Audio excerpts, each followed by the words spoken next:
Simple ಆಗಿ ಬಹಳ ರುಚಿಯಾಗಿರುವಂಥ ಸೊಪ್ಪು ಬೇಳೆ ಸಾಂಬಾರು ಹೇಗೆ ಮಾಡೋದು ಅಂತ ಇವತ್ತಿನ ವಿಡಿಯೋದಲ್ಲಿ ನೋಡ್ಕೊಳ್ಳೋಣ.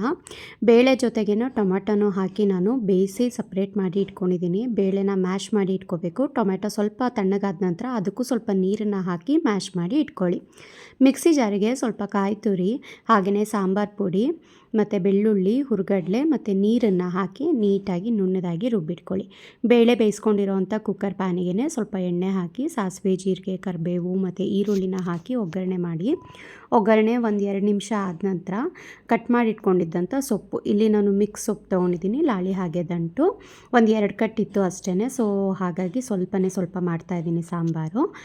ಸೊಪ್ಪನ್ನು ಹಾಕಿ 1-2 ನಿಮಿಷ ಚೆನ್ನಾಗಿ ಫ್ರೈ ಮಾಡಿದ ನಂತರ ಇದಕ್ಕೆ ಬೇಯಿಸಿ ಮ್ಯಾಶ್ ಮಾಡಿಟ್ಕೊಂಡಿದ್ದಂಥ ಬೇಳೆ ಹಾಗೆ ಟೊಮ್ಯಾಟೊ ಮಿಶ್ರಣನ ಹಾಕಿ 1/4 ಕಪ್ ಆಗುವಷ್ಟು ಹುಣಸೆ ರಸ, ರುಬ್ಬಿಟ್ಕೊಂಡಿರೋವಂಥ ಮಸಾಲೆ, ಅಗತ್ಯಕ್ಕೆ ತಕ್ಕಷ್ಟು ನೀರು ಮತ್ತು ರುಚಿಗೆ ತಕ್ಕಷ್ಟು ಉಪ್ಪು ಇವಿಷ್ಟನ್ನು ಹಾಕಿ ಕುಕ್ಕರ್ ಲಿಡ್ನ ಕ್ಲೋಸ್ ಮಾಡಿ ಜಸ್ಟ್ ಒಂದೇ ಒಂದು ವಿಸಿಲ್ ತೊಗೊಂಡ್ರೆ ಆಯಿತು. ತುಂಬಾ ರುಚಿಯಾಗಿರೋವಂಥ ಹೆಲ್ದಿ ಸೊಪ್ಪು ಬೇಳೆ ಸಾಂಬಾರು ರೆಡಿಯಾಗಿರುತ್ತೆ. ತುಂಬ ಜನ ತುಂಬ ಮೆಥಡ್ನಲ್ಲಿ ಮಾಡ್ತಾರೆ. ಕುಕ್ಕರ್ನಲ್ಲಿ ಮಾಡೋವಂಥ ಮೆಥಡು ತುಂಬ ಬೇಗ ಆಗುತ್ತೆ. ಹಾಗಾಗಿ ನಾನು ಡೈರೆಕ್ಟಾಗಿ ಕುಕ್ಕರ್ಗೆ ಸೊಪ್ಪನ್ನೆಲ್ಲ ಹಾಕಿ ಬೇಯಿಸ್ಬಿಡ್ತೀನಿ.